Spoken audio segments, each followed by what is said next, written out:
दोस्तों, ये छोटा सा परिंदा हाउस स्पैरो कहलाता है, जो कि आमतौर पर हमें देहाती इलाकों के अंदर सबसे ज्यादा देखने को मिलती थी। लेकिन अब ऐसा क्या हुआ कि अचानक से ये दिखना बंद हो गई।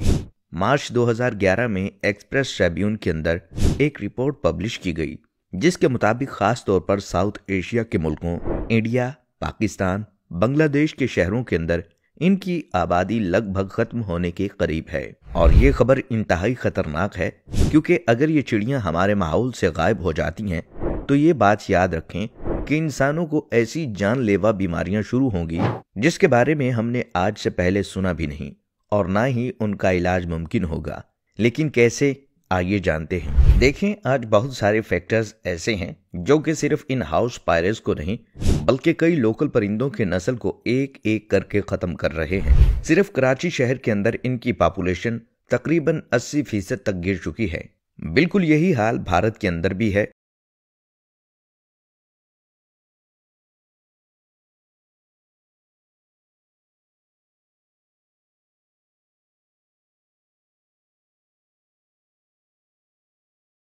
हुआ कुछ यूं कि चाइना के अंदर अगले 15 साल का एक मंसूबा बनाया गया कि इकोनॉमी को तरक्की देकर इसे अमेरिका और बरतानिया के बराबर पहुंचाना है। लिहाजा उस टाइम एग्रीकल्चर की परफॉर्मेंस को बढ़ाने के लिए माओ की हुकूमत के अंदर ही ग्रेट स्पाइरो कैंपेन को चलाया गया, जिसके मुताबिक चिड़ियों, चूहों, मक्खी और मच्छरों को बिल्कुल मारकर चाइना से खत्म करने का प्लान बनाया गया। खास तौर पर यह जुल्म इन चिड़ियों पर किया गया, क्योंकि इनसे मुतल्लिक चाइनीज रिसर्चर का कहना था कि हर एक चिड़िया हर साल तकरीबन 4 किलोग्राम का अनाज खा जाती है और फलों को भी नुकसान पहुंचाती है।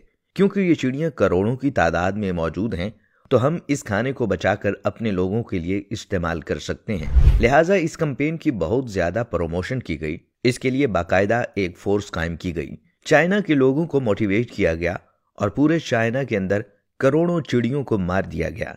इनके अंडों और घोंसलों को तबाह कर दिया गया और अगले 2 सालों के अंदर इनकी तादाद लगभग खत्म होने के करीब आ गई। लेकिन ये लोग ये बात भूल गए कि छोटी सी चिड़िया भी इन्वायरमेंट का बैलेंस कायम रखती है, और सिर्फ ये अनाज नहीं बल्कि कीड़े मकोड़ों को भी खा जाती है, जिसकी वजह से इन्वायरमेंट के अंदर इनकी तादाद बैलेंस रहती है।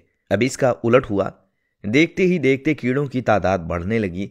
खास तौर पर टिड्डों की आबादी ये बड़े बड़े झुंड की सूरत में आते और हजारों एकड़ पर फैली फसलों को चट कर जाते।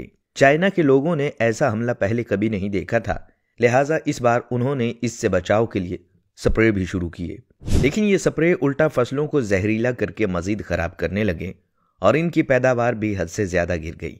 फसलें इतनी ज्यादा कम हो गईं कि लोगों को खाने के लाले पड़ गए, कहत पड़ गया और लोग भूख से मरने लगे।